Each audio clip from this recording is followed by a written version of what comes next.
जय मसीह की। यह सजीव वाहिनी है।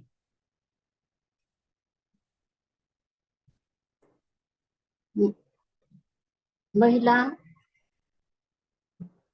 महिलाओं की जो हमारी सभा है, हमने जो टॉपिक्स अलग अलग लिए हैं, सब महिलाओं के बारे में, बाइबल में की सब महिलाओं के बारे में हम लोग मनन कर रहे हैं, उनके जीवन के बारे में हम लोग सीख रहे हैं।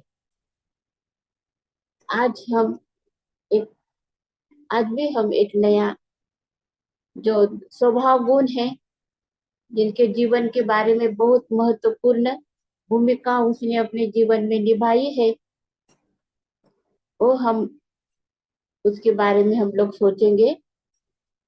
और उस और हम लोग पढ़ते हैं निर्गमन चौथा अध्याय 24 और 25 वचन हम लोग पढ़ते हैं, उनके बारे में वहां पर हम लोग पढ़ते हैं। निर्गमन 4 और 24 और 25 वचन।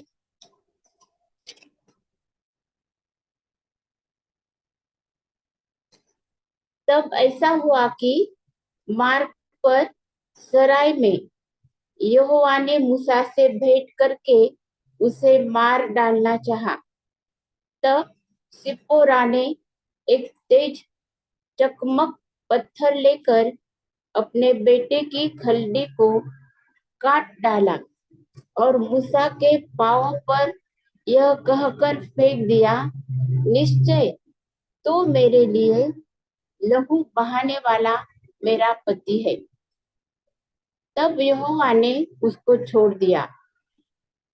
उस समय खतने के कारण वह बोली, तू लहू बहाने वाला पति है।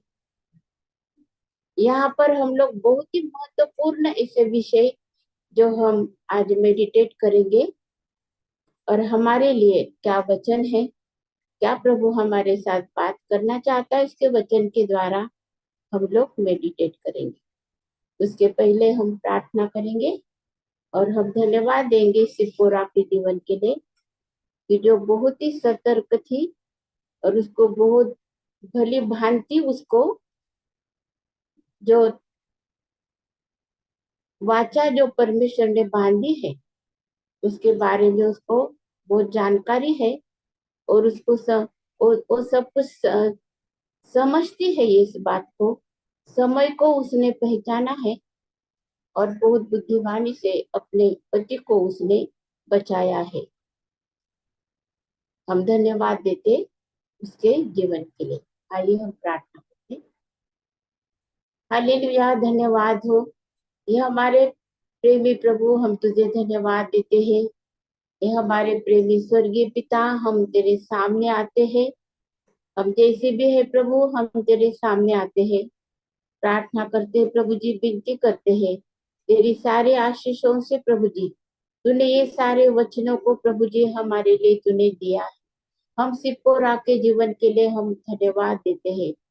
जो भी प्रभु परमेश्वर पिता उसने किया है, और बहुत ही महत्वपूर्ण प्रभु जी कार्य उसने किया।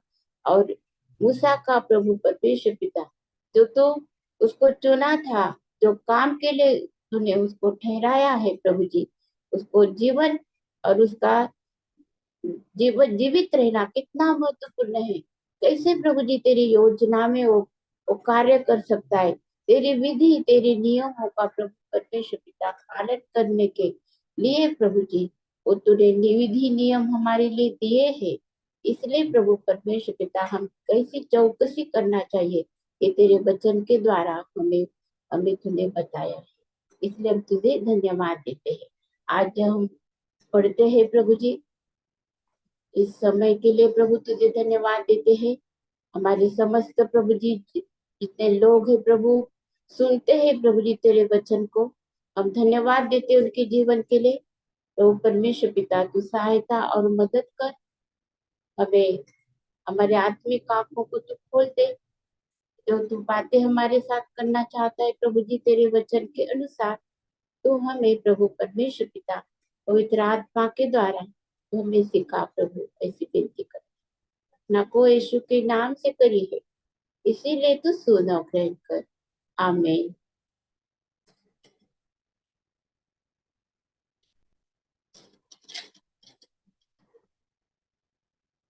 सिप्पोरा एक मूसा की पत्नी है और एक मिद्यानी जो याजक है उनकी ये बेटी है।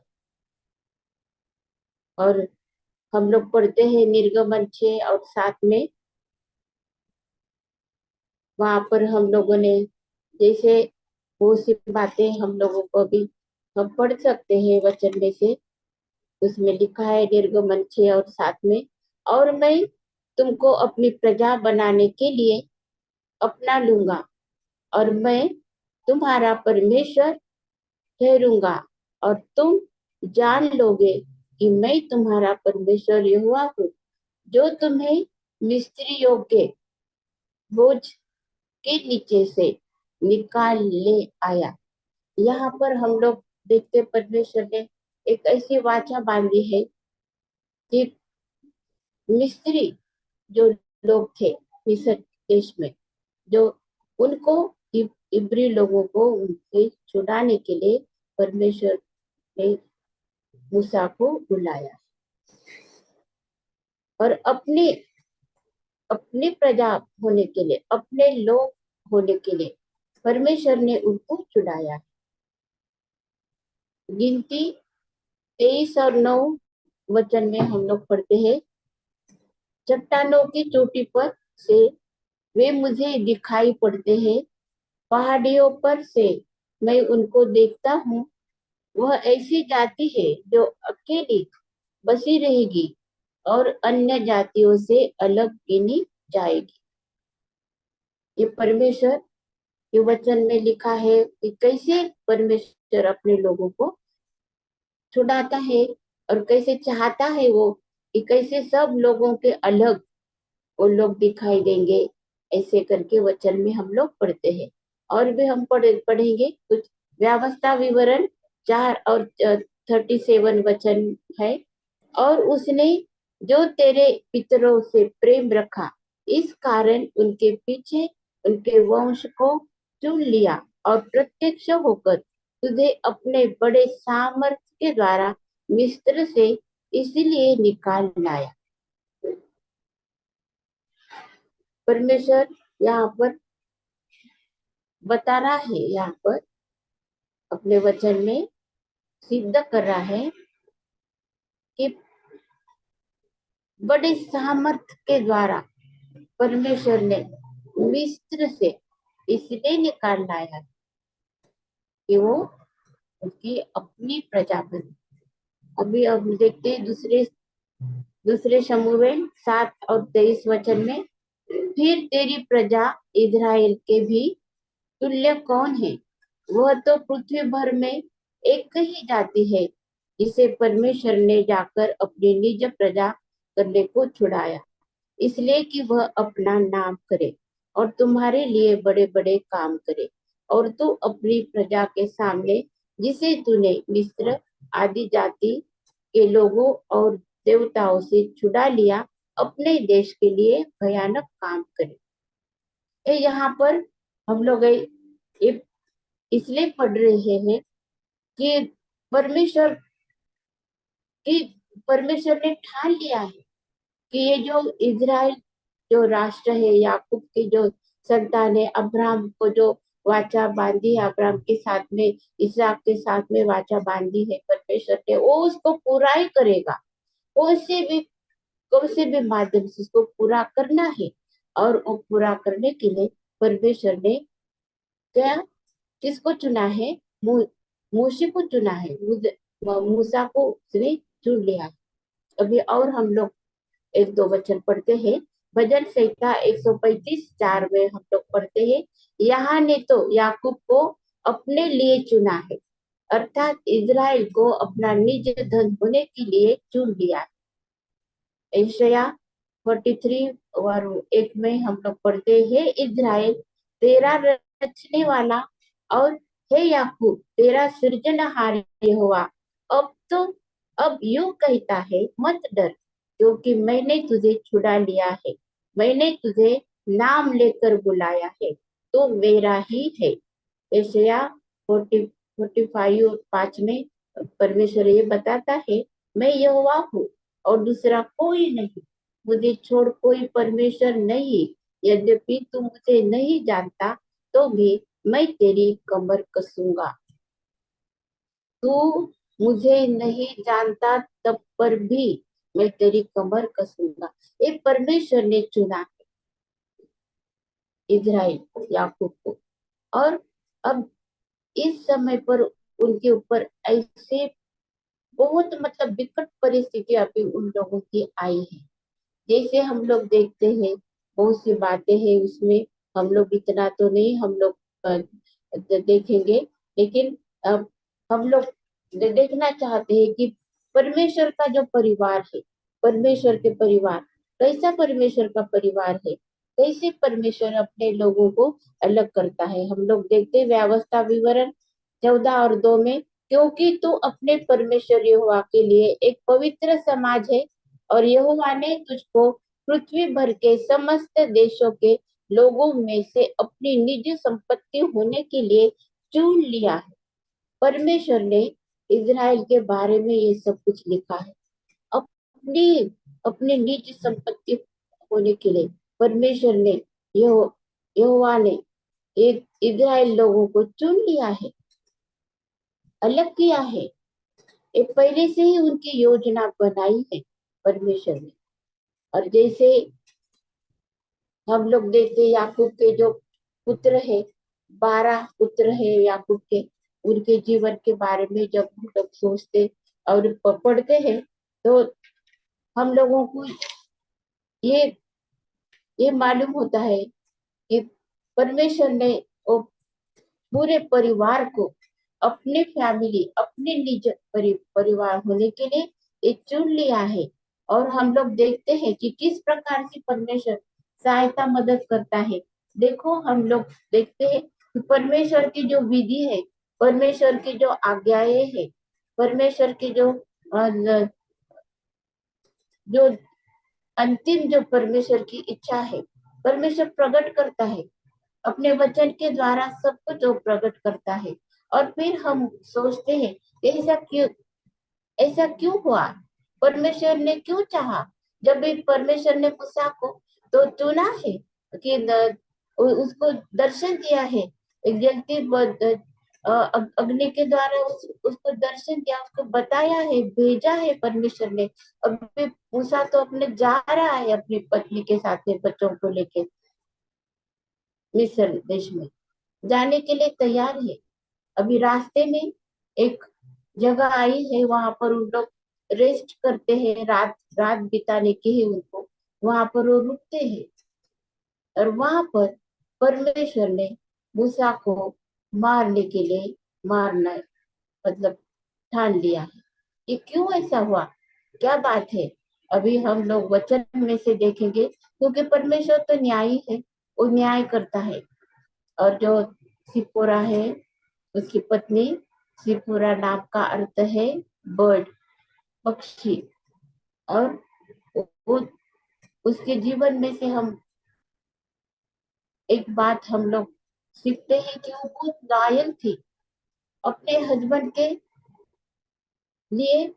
वो बहुत ही मतलब वो लॉयल है, वो विश्वास योग्य है, वो सतर्क है, वो उस उसने राइट एक सही समय पर उसने सही निर्णय लिया है और अपने पति को उसने बचाया है।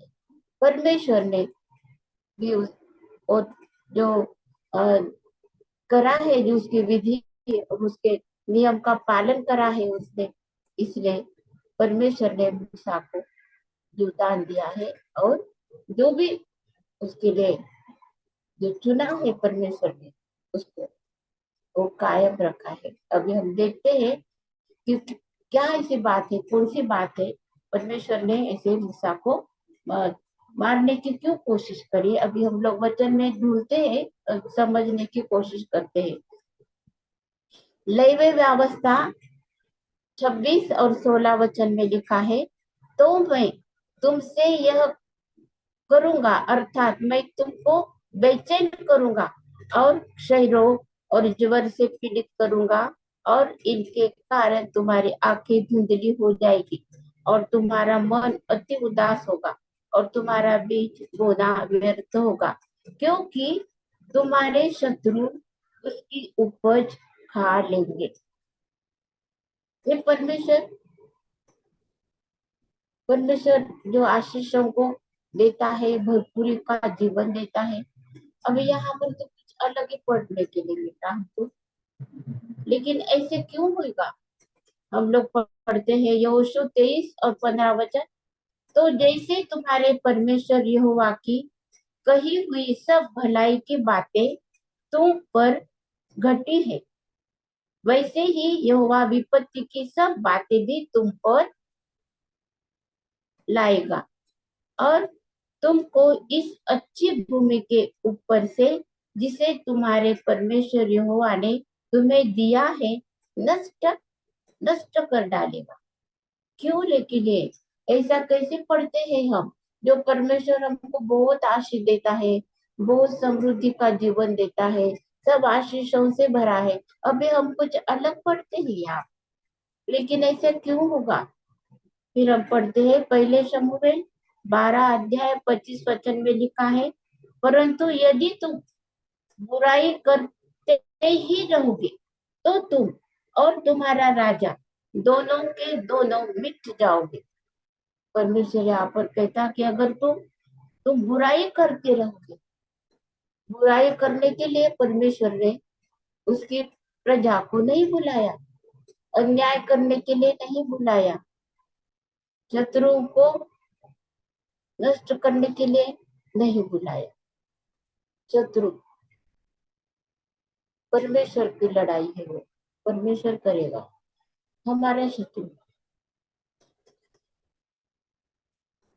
और इस प्रकार से कितनी बहुत सी बातें हैं जो परमेश्वर की इच्छा से अगर हम नहीं करते हैं, परमेश्वर के विधि नियमों को हम नहीं मानते हैं, तो परमेश्वर पिता हमारे लिए ऐसा सब कुछ करने वाला। और फिर पहले राजा 9 और 7 में हम लोग पढ़ते हैं, तो मैं इज़राइल को इस देश में से जो मैंने उनको दिया है काट डालूंगा, और इस भवन को जो मैंने अपने नाम के लिए पवित्र किया है अपनी दृष्टि से उतार दूंगा, और सब देशों के लोगों में इज़राइल की उपमा उपमा दी जाएगी और उसका दृष्टांत चलेगा।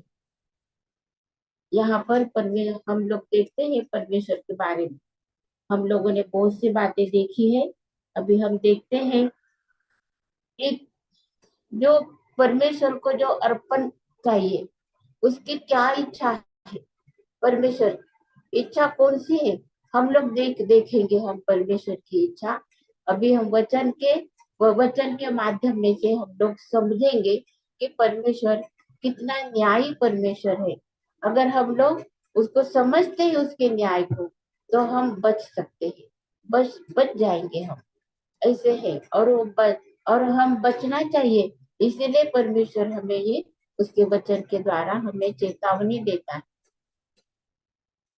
हम देखते हैं निर्गमन 13 अध्याय 2 वचन में क्या लिखा है, क्या मनुष्य क्या क्या पशु के इजराइलियों में जितने अपनी अपनी माँ के जेठे हो, उन उन्होंने मेरे लिए पवित्र मानना, वह मेरा ही है। जब पहिलौठा, जब पुत्र होता है, और यहाँ पर लिखा है कि मनुष्य हो या पशु हो, उनका जो पहिलौठा जो पुत्र है वो परमेश्वर का है, परमेश्वर का है, ये उसका नियम है। अभी यहाँ पर हम लोगों ने देखा, ये परिवार है सिपोरा और उसके 2 बच्चे और मूसा है, वो अपने ट्रैवलिंग पर निकले हैं, एक जगह पर उन लोग रुके हैं वहां पर। लेकिन जो वाचा परमेश्वर ने बांधी है, और भी हम लोग देखेंगे कैसे कैसे कितनी वाचा परमेश्वर ने बांधी है। पहलोटा तो परमेश्वर का, दूसरा अभी हम लोग देखेंगे वाचा का चिन्ह जो है, परमेश्वर ने बताया है कि वाचा का जो चिन्ह है वो किस प्रकार से परमेश्वर ने वाचा बांधी है परमेश्वर के साथ। उत्पत्ति 17 अध्याय और 10 10 और 14 वचन हम पढ़ते हैं। फिर परमेश्वर ने अब्राहम से कहा, तुम्हें मेरे साथ बांधी हुई वाचा को पालन करना, तू और तेरे पश्चात तेरा वंश भी अपनी अपनी पीढ़ी में उसका पालन करे। मेरे साथ बांधी हुई वाचा जिसका पालन तुझे और तेरे पश्चात तेरे वंश को करना पड़ेगा, वह यह है, तुम में से हर एक पुरुष का खतना हो। हर एक पुरुष हर एक पुरुष का खतना होना चाहिए। ये परमेश्वर की बात बांधी है परमेश्वर ने अब्राहम के साथ, और बताया कि जब तक अब्राहम जीवित है तब तक तो ये वाचा तो पूरा करेगा। अब्राहम बहुत विश्वास योग्य था और बहुत मतलब चौकसी करता था, वो परमेश्वर की हर एक बात सुनता था और वैसे ही करता था। और परमेश्वर ने बताया कि अभी तेरे पश्चात भी तेरा जो वंश है, सब लोगों ने क्या करना है, वो वाचा को पूरा करना है, और वो है खतना। और पुरुष सबकी खतना करना चाहिए। अभी 14 वचन में हम लोग पढ़ते हैं, जो पुरुष खतना रहित रहे, अर्थात जिसकी खलड़ी का खतना न हो, वह प्राणी अपने लोगों में से नष्ट किया जाए, क्योंकि उसने मेरे साथ बांधी हुई वाचा को तोड़ दिया। अब यहाँ पर अगर किसी ने नहीं करा है, किस कारण कुछ भी हो सकता है, तुम लोग बहुत बिजी हो, तुम्हें बहुत काम है, और तुम्हारे घर में कोई बड़ा फंक्शन है, और तुम्हें कुछ ट्रैवल करना है, कुछ काम है, दिया है जिम्मेवारी का, वो पूरा करना है, और हम लोग नहीं कर पाए, ऐसे बहाना नहीं चलता। वो बहाना नहीं चलता है, क्योंकि परमेश्वर के साथ में जो वाचा बांधी है उसको पूरा करना, यही एक काम है। और इसीलिए हमें उसके विधि, उसके नियमों की चौकसी करना था। अभी हम लोग देखते हैं कि अब ये यहोशू की किताब, यहोशू के इसमें पढ़ते हैं हम लोग, यहोशू 5 और दूसरा दूसरा वचन में पढ़ते हैं। उस समय यहोवा ने यहोशू से कहा, चकमक की चूड़ियां बनवाकर दूसरी बार इजराइलियों का खतना करा दे। दूसरी बार चकमक का जो पत्थर रहता है, एक पत्थर रहता है, उसके छुरी बनाई है। अभी तो हमारे पास में स्टील की और दूसरे धातुओं की ऐसी है हमारे पास में ऐसी छुरिया, लेकिन उस समय पर नहीं थी। तो उस समय एक पत्थर है, और वो चकमक का पत्थर है, वो बहुत शार्प, उसको उसको उन लोगों ने तोड़ के घिस के बहुत शार्प ऐसे उसकी छुरी बनाई है, और उससे उन लोगों ने क्या करा है, खतना करा है। परमेश्वर की ये आज्ञा थी, और यहोशू ने करा वैसे। और हम देखते हैं यहोशू 5 अध्याय 3 वचन में, तब यहोशू ने चकमक की छुरिया बनवाकर खलदिया नामक टीले पर इजराइलियों का खतना कराया। अभी हम पढ़ते हैं प्रेरितों के काम 15 अध्याय 1 वचन। फिर कुछ लोग यहूदिया से आकर भाइयों को सिखाने लगे, यदि मूसा की रीति पर तुम्हारा खतना न हो तो तुम उद्धार नहीं पा सकते। प्रेरितों 16 और 3। पौलुस की इच्छा थी कि वह उसके साथ चले, और जो यहूदी लोग उन जगहों में थे उनके कारण उसके उसने उसका खतना किया, क्योंकि वे सब जानते थे कि उसका पिता यूनानी था। ये है तिमोथियस के बारे में लिखा है। तिमोथियस का जो पिता है वो यूनानी था, और उसकी जो उसकी माँ थी वो यहूदी थी, लेकिन वो खतना करने का जो विधि है उसके बारे में वो लोग कितने सतर्क है, कितना अच्छे से वो लोग करते हैं। और अभी नए नियम में भी हम लोग देख रहे हैं कि यहूदी लोग कितने मतलब सतर्क रहते थे कि वो लोग खतना को बहुत ज्यादा ही इम्पोर्टेंस उन लोगों ने दिया है। अभी हम लोग ये जो बात है खतना की बात, सिप्पोरा ने ये जो जैसे यहोशू ने करा है वैसे सिप्पोरा ने करा। उसको मालूम था कि उसका जो एक लड़का है, दो दोनों में से जो बड़ा लड़का है, जो भी पुरुष है जो घर में जो जन्मा है पुरुष, पहिलौठा तो परमेश्वर का है, लेकिन जितने भी पुरुष है जन्मे उनका खतना होना चाहिए। अगर नहीं होता तो परमेश्वर की वचन के अनुसार और उसको मृत्यु दंड मिलेगा अगर हम उसकी विधियों की चौकसी नहीं करते। यहाँ पर हम लोग देखते हैं मूसा की जो सिपोरा है उसको ये मालूम था कि हमारे मेरा एक लड़का उसका खतना होना है, उसके विषय में उन लोगों ने सोचा है, लेकिन कुछ कारणवश उन लोगों ने नहीं किया।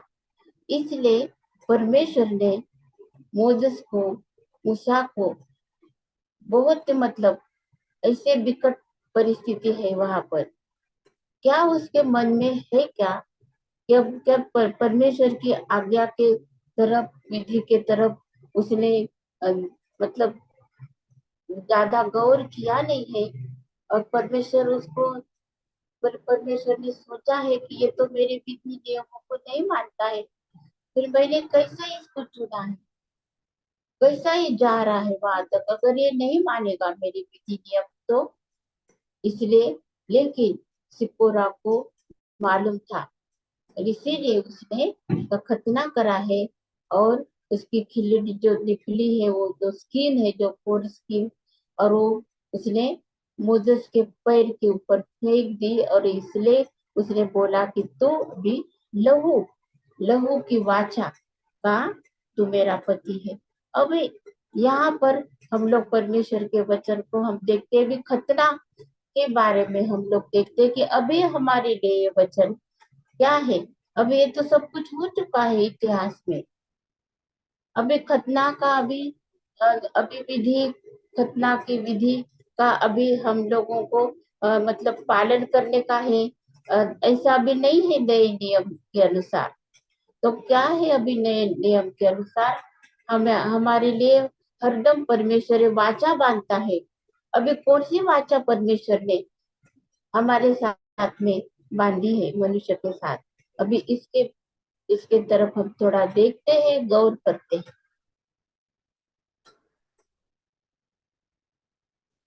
हम लोग पढ़ते हैं गलती देखो सारी पहले कुरिन्थियों 7 और 18 वचन में हम लोग पढ़ते हैं, जो खतना किया हुआ बुलाया गया हो वह खतना रहित न बने, जो खतना रहित बुलाया गया हो वह खतना न कराए। परमेश्वर की बुलाहट के बारे में यहाँ पर लिखा है। अगर परमेश्वर ने बुलाया है तुम्हें, यीशु मसीह को अपने दिल में, अपने जीवन में, अपने हृदय में आपने जगह दी है, आपका पुनरुत्थान का अनुभव आपके जीवन में आपने लिया है, तो उनके लिए अगर तुमने खतना अगर हुआ है, अगर उस समय पर का ये सिचुएशन है, बहुत बहुत मतलब ऐसी ऐसी सिचुएशन थी कि परमेश्वर का ये जो विधि और नियम है, जिसके जिसके विरोध में अगर हमने नहीं माना तो परमेश्वर उनको जीवित नहीं रखेगा। इतना परमेश्वर का मतलब परमेश्वर का क्रोध उनके ऊपर आएगा। अभी वही विधि विधि के बारे में यहाँ पर नए नियम में हमको सिखाया है कि हमें उसको मानने की जरूरत नहीं है। अगर हम वो नियम को मानते हैं तो हमको पूरा नियम जो है मूसा का नियम जो दिया है वो मानना पड़ेगा। अगर एक पुराने नियम का अगर एक नियम हम मानते तो पूरा के पूरा मानना है, तभी हमारा उद्धार होगा अगर नियम के अनुसार। लेकिन हम नहीं मान सकते वो तो। और परमेश्वर की ऐसी कृपा और ऐसी करुणा हमारे ऊपर हुई है कि अभी वो नियम के अनुसार अभी अगर हम लोगों को भी जरूरत नहीं है। लेकिन वाचा तो बांधी है परमेश्वर ने हमारे साथ। वो वाचा परमेश्वर ने हमारे साथ में बांधी है। अभी वो वाचा के बारे में हम लोग देखते हैं कि कौन सी वाचा परमेश्वर ने हमारे लिए बांधी है। वाचा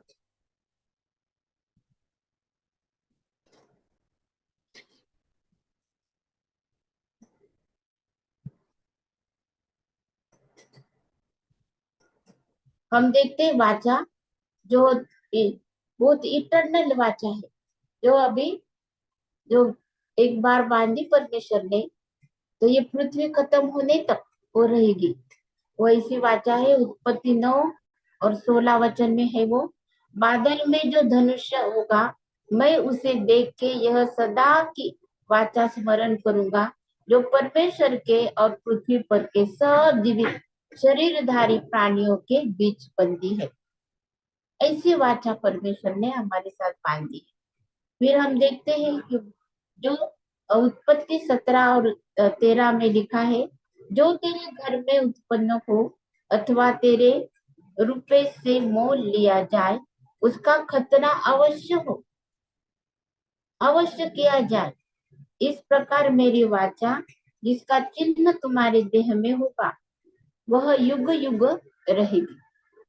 ये जो चिन्ह है परमेश्वर ने बोला कि तुम्हारे शरीर में वो युग युग का रहेगा। ये परमेश्वर ने ये वाचा बांधी थी खतना की। अभी दूसरे हम लोग देखते हैं गिनती 19 वचन में है, लैवे व्यवस्था जो 24 का 8 वचन। प्रति विश्राम दिन को वह उसे नित्य यहोवा के सम्मुख क्रम से रखा करे। यह सदा की वाचा की रीति इजराइलियों के और ओर से हुआ करे। ये रोटी जो समर्पित रोटियां थी वो रोटियां रोज आना क्रमवार 1 2 3 4 ऐसी करके वहां पर वो टेबल पर रख, रख रखने का उनका नित्य क्रम था। ये परमेश्वर ने उनके साथ में वाचा बांधी थी। और ये सब रोटी हारून का जो परिवार है, जो उनका वंश है, जो परमेश्वर की सेवा टहल करते हैं याजकों के लिए, ये सब कुछ इंतजाम करके रखा। परमेश्वर कितना कितना सोचता है ना, परमेश्वर सब कुछ हमारे लिए ऐसे उनके बारे में ऐसा सोचा है। और सब लोगों को वैसे वाचा बांधी और उन लोगों के लिए कराए। अभी हम देखते हैं दूसरे शमूएल 23 और 5 में, क्या मेरा घराना ईश्वर की दृष्टि में ऐसा नहीं है जिसने तो मेरे साथ सदा की एक ऐसी वाचा बांधी है जो सब बातों में टिकी हुई और अटल भी है, क्योंकि चाहे वह उसको प्रकट न करे तो भी मेरा पूर्ण उद्धार और पूर्ण अभिलाषा का विषय वही है। दूसरे शमूएल 23 और 5 वचन में लिखा है। ये दाऊद का ये भजन है, वो बता रहा है यहाँ पर तो उसने कैसी वाचा परमेश्वर ने उसके साथ में उसके घराने के साथ में बांधी हुई है। हम देखते हैं पहले इतिहास 16, उसकी वाचा को सदा स्मरण रखो। यह वही वचन है जो उसने 1000 पीढ़ियों के लिए ठहरा दिया। वो वाचा उसने अब्राहम के साथ बांधी और उसी के विषय उसने इसहाक के शपथ खाई और उसी को उसने याकूब के लिए विधि करके और इज़राइल के लिए सदा की वाचा बांध कर यह कहकर दृढ़ किया, मैं कनान देश तुझी को दूंगा, वह तुम्हारा निज भाग होगा। ये वाचा परमेश्वर ने बांधी है और इसीलिए परमेश्वर को यहाँ पर उसके वाचा के अनुसार उसको रहना है, उसको कार्य करना है। और इसीलिए परमेश्वर ने मूसा को चुन लिया और मूसा के द्वारा जो अब्राहम का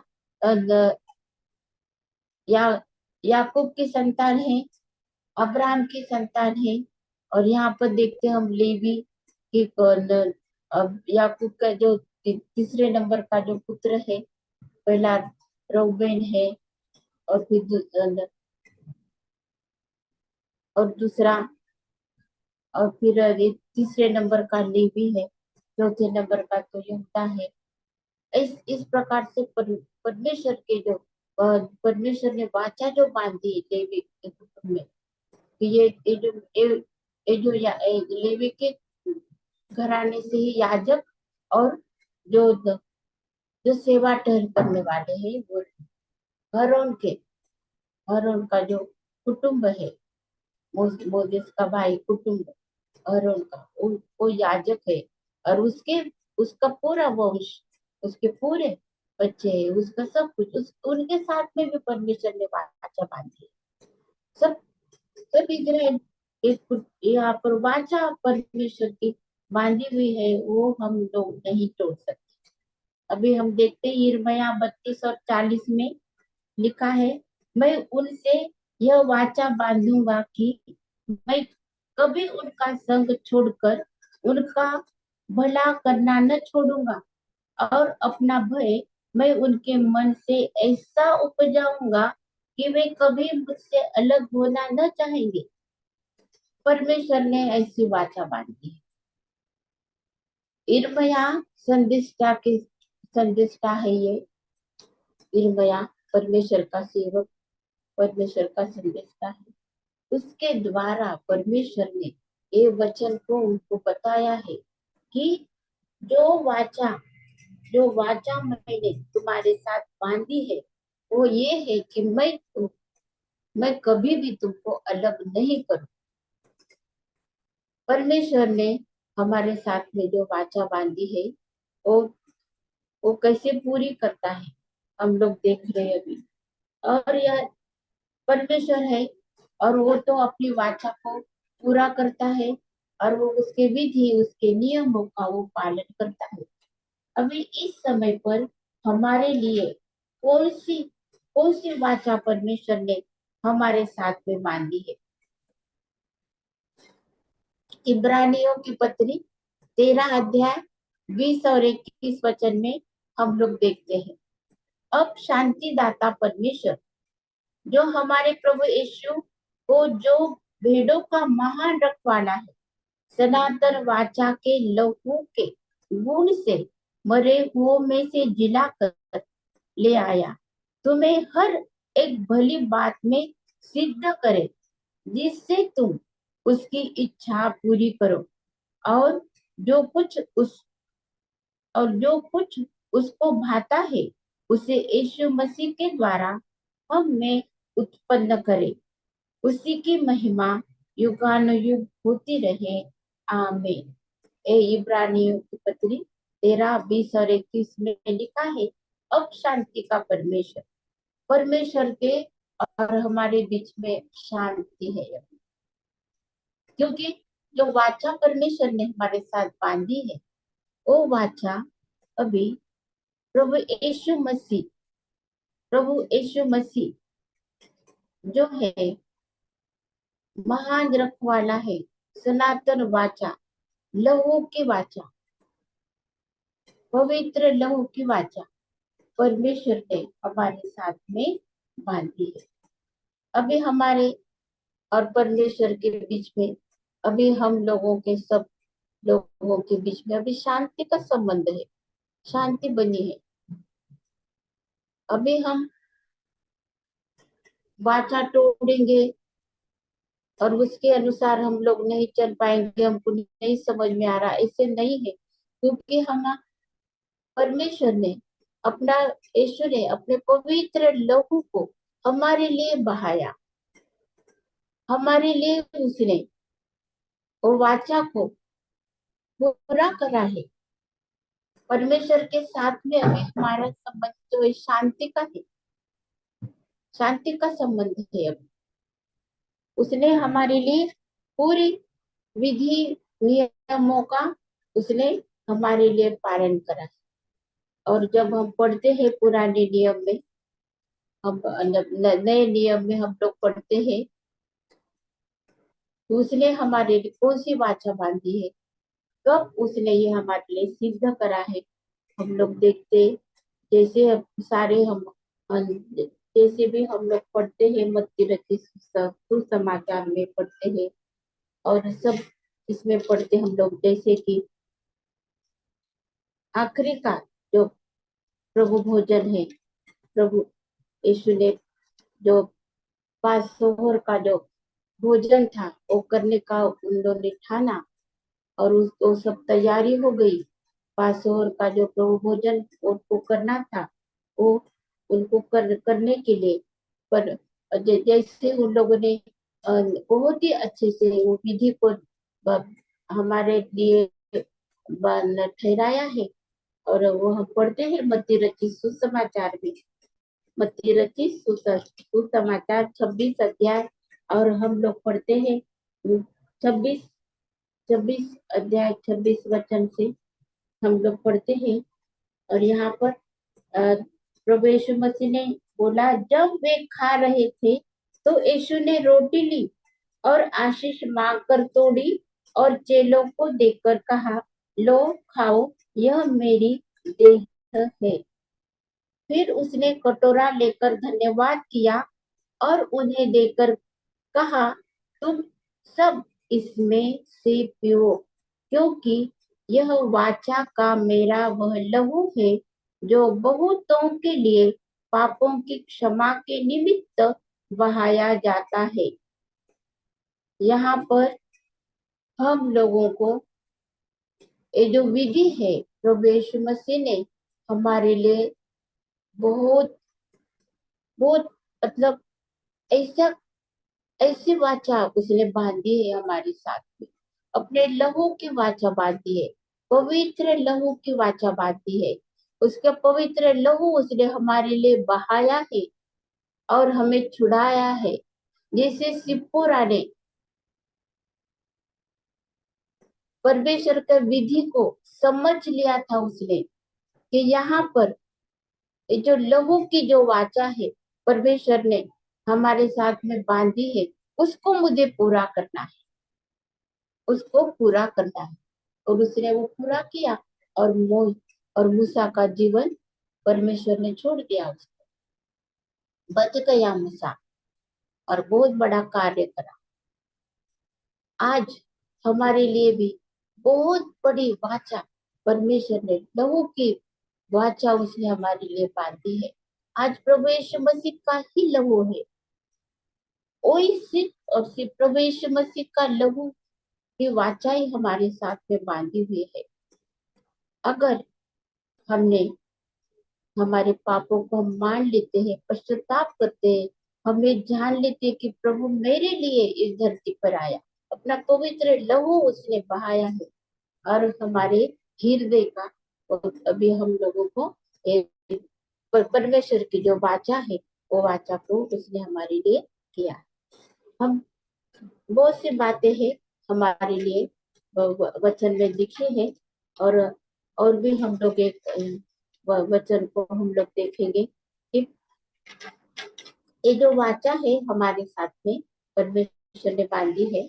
और ये ऐसे लिखा है कि अभी हम लोग पढ़ते हैं आप कि नई वाचा हम लोग हमारे साथ जो बांधी है उसके बारे में हम लोग पढ़ते हैं। इर्मया 31 और 31 वचन में लिखा है, फिर यहोवा की यह भी वाणी है, सुन, ऐसे दिन आने वाले हैं जब मैं इज़राइल और यहूदा के घराने से नई वाचा बांधूंगा। एक कौन सी नई वाचा बांधी है परमेश्वर ने हमारे साथ में, कि उसके विधि और उसके नियम हमारे हृदय पर लिखे।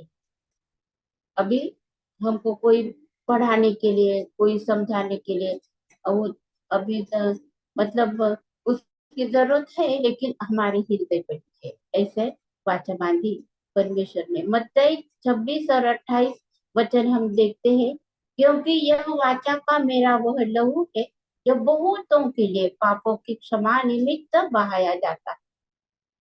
और हम देखते हैं रोमियो 11:26 वचन, और उनके साथ मेरी यही वाचा होगी, जबकि मैं उनके पापों को दूर कर दूंगा। कैसी वाचा है ना ये परमेश्वर की? क्योंकि पाप जो है हमें हमारे स्वर्गीय पिता से दूर किया था।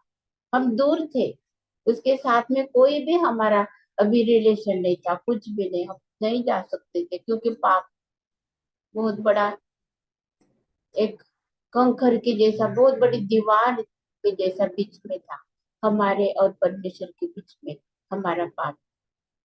इसलिए वो जो पाप है हमारा, वो धुलने के लिए और मिटने के लिए सिर्फ और सिर्फ प्रभु यीशु मसीह का ही लहू हमारे लिए है।